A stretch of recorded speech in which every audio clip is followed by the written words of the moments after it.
Graduates, as you sit here just moments away from the rest of your lives, I would like to ask you, where are you looking?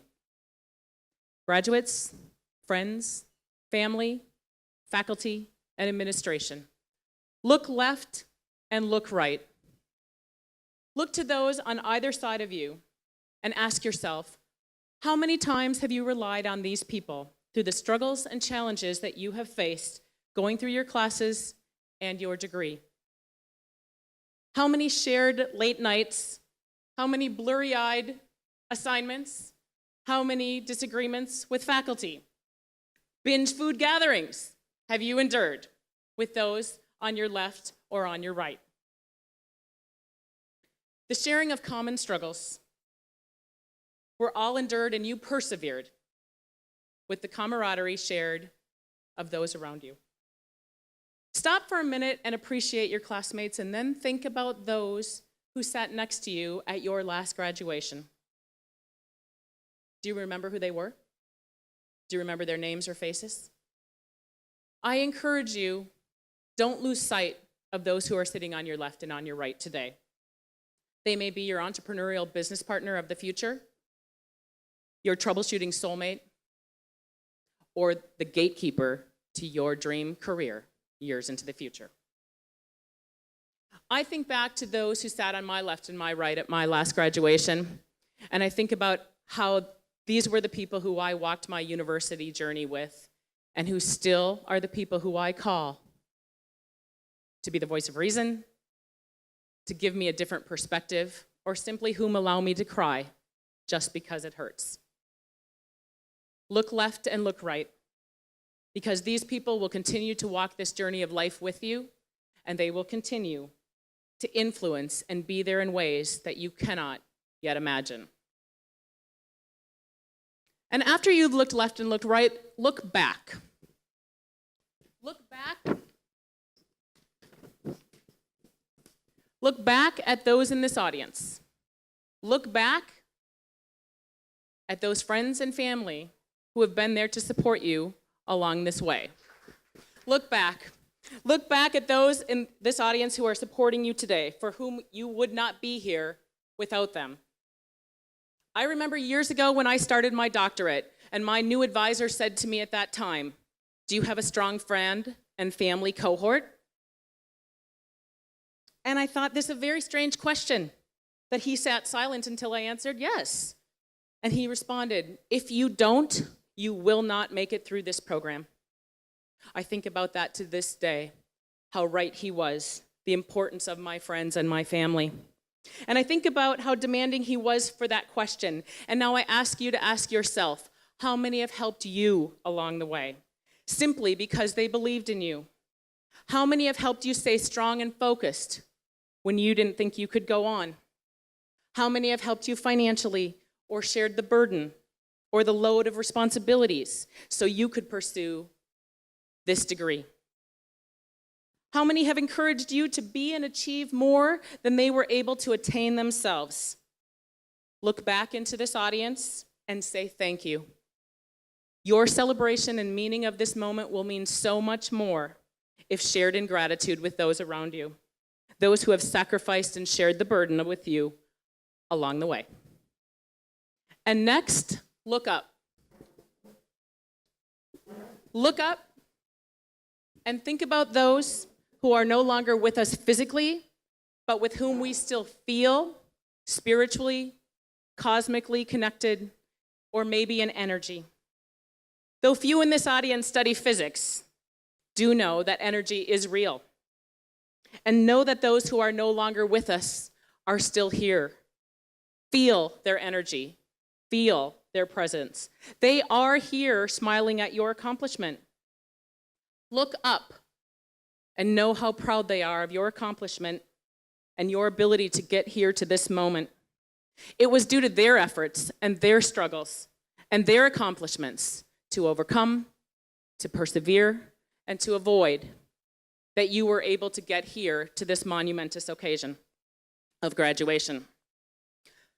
I know that my Father is with me spiritually and encourages me every day, especially when things look bleak or if I'm terrified of speaking in front of an audience. Look up and say thank you. Embrace those who are no longer here with us and allow their spirit into your heart. As well as for those who simply could not be with us today, be it because the Czech government wasn't forthcoming on visas, or be it because they couldn't travel to be here with us today. Some people are mere moments in our lives.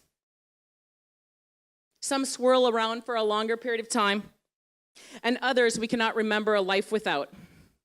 Send silent gratitude for those family, friends, colleagues, and passers-by at the mere sweetness of a kind word, the spark of an idea, or a knowing glance that may have moved you to your soul.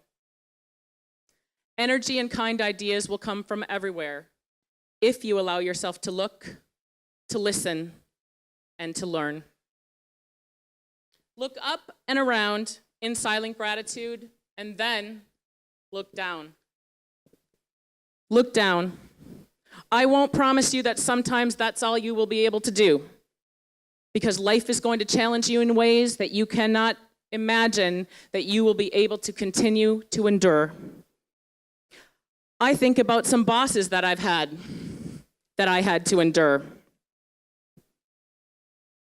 Those for whom I allowed myself to fall into some unhealthy behaviors. You see, sometimes I like to indulge, to wallow, to lie, to bask in. We all do. Sometimes it's all we can do. And I remember the time that I spent 6 months literally shaking with anxiety, like an animal beaten and quivering in a corner, because someone that I had nicknamed Napoleon, for obvious reasons, decided to take out his own insecurities on me. I wish I could tell you he was the only one. Yes, life is going to beat you down at times. People, situations, accidents, diseases will make you question things to your very core. It is in these times that you will look down, and when you do, I say ground yourself. Ground yourself. Look out for potholes. Watch for landmines. Take a different route. Take a different route than the one directly in front of you. Look down and look carefully for a different path that will allow you to endure, to move beyond, and to be resilient. Sometimes those situations will go on for so long that you will wonder what normal ever felt like. The only guarantee is that eventually it will change. You see, life changes every minute of every day, whether we want it to or not, whether we allow it ourselves to see those changes. So embrace this moment of graduation achievement and celebrate, because it too will change, and the celebration will fade. And when it fades, try to remember that no truly successful person ever achieved anything without persevering through the struggle. The greatest rewards are often following the greatest struggles. And when you are looking down, ground yourself and step out and look inward and be a part of the change you wish to see, as Gandhi once said. Don't let circumstances define you. Look down and ground yourself and embrace the knowledge that slowly, minute by minute, step by step, things are changing, and you will bounce back from those experiences. I won't lie, I've had some incredulous bosses. But one thing I've learned, and I'm finally thankful that I can actually say, is thank you. Thank you to those people.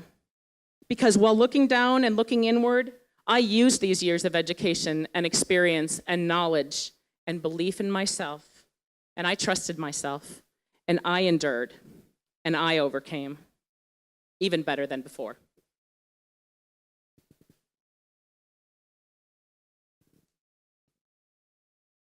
But looking inward can be tough. It means you must trust yourself and believe in yourself sometimes when it doesn't feel like anybody else does. Know where you stand, know what you value, know what line you will never cross. Trust your values, your knowledge, and your essence. And know when someone or something is challenging you to the very core. You see, you were born perfect, and you are perfect as you are. Along the way, others may have tried to tell you differently, and you may have even bought into their lies, deceit, and insecurities. Question every time someone tried to tell you that you were not enough, good enough, tall enough, smart enough, beautiful enough, quiet enough, outgoing enough. You see, those enoughs that you started to listen to and started to believe are your essence and actually what makes you great. Look inward and embrace you. Turn it back on. Return to those things that you may have allowed someone else to shut off. Those who put you down were and are afraid of their own insecurities. They are intimidated by you. They are disappointed in their own insecurities or their own inability to take risk. You see, when you're excited to take big risk, often those closest to you will shut down your ideas due to their own insecurities and their own fears. I'll let you in on a little secret. I've been told by some that I'm intimidating. This is because I demand to live a very big life. Ups, downs, passions, excitement, it's all big. And it's risky. And many times when I seek big dreams, I encounter people who try to put me in a little tiny box and contain me and make me very small.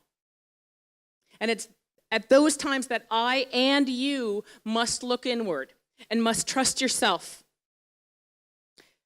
Many have tried to convince me when I wanted to transition out of a great career that I'd spent a lifetime building and aspiring to, that how could I ever leave? I was too good to leave. They said, how could you walk away from the salary and benefits? And they said, you'll never make it. And what they're really saying is they themselves don't have the courage to do something similar. So even if you don't do 100 abdominal crunches every day, draw strength from your core and from your essence, and let those attributes, qualities, and behaviors emerge. And as others are trying to tell you that you are wrong, keep remembering that you are perfect as you are, all of you. Those areas that you have turned off are the exact areas that will allow you to make your mark in this world and contribute to be the best you. Be uniquely you. You are perfect as you are. And lastly, look forward. Look forward and ask yourself, where are you going? Are you continuing in the same company? And for how long? Are you starting a new career? Are you embarking on an entrepreneurial endeavor? Are you looking for love? Are you continuing in the same relationship? And if you are, where do you want that relationship to be 5 years into the future? What does your future hold? You see, you create your future.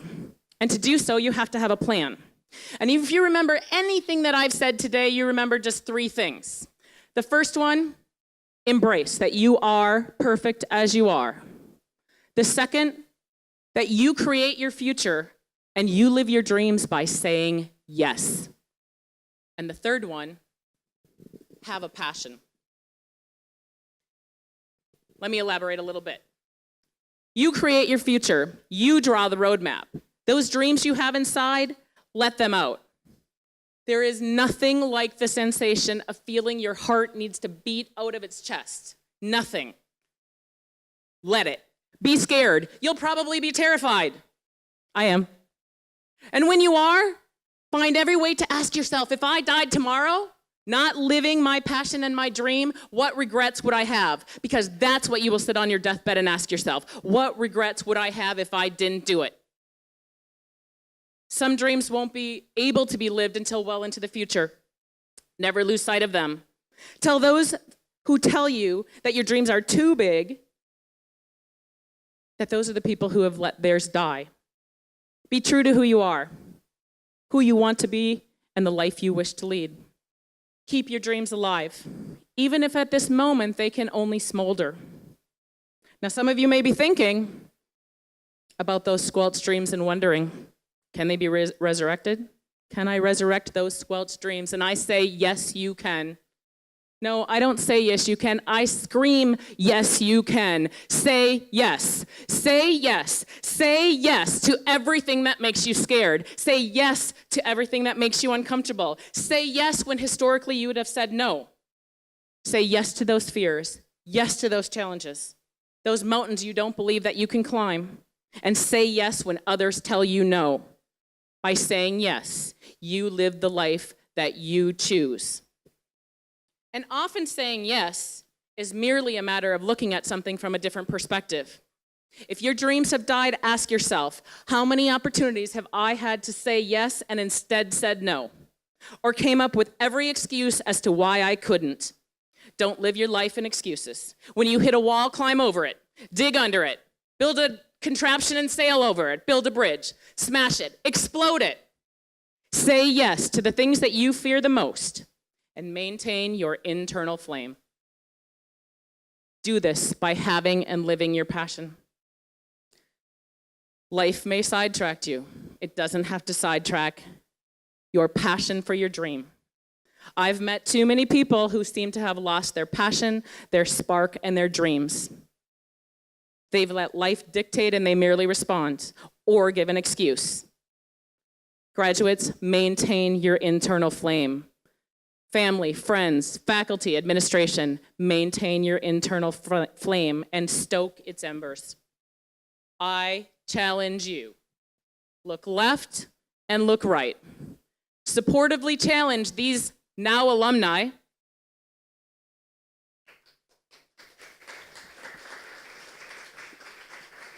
and let them challenge you to live and create your dreams.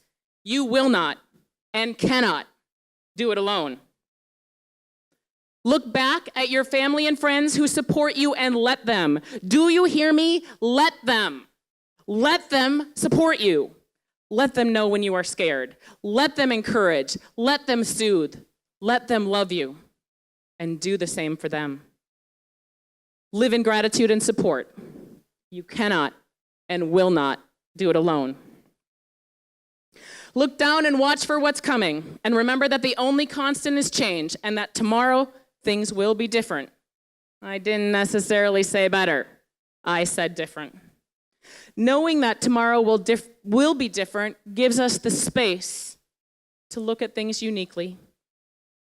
And it allows us to look inward. And when we look inward, we have to trust ourselves. And we have to believe in our ideas and our resiliency and our ability to keep that spark alive. And finally, never stop looking forward. Never stop looking forward.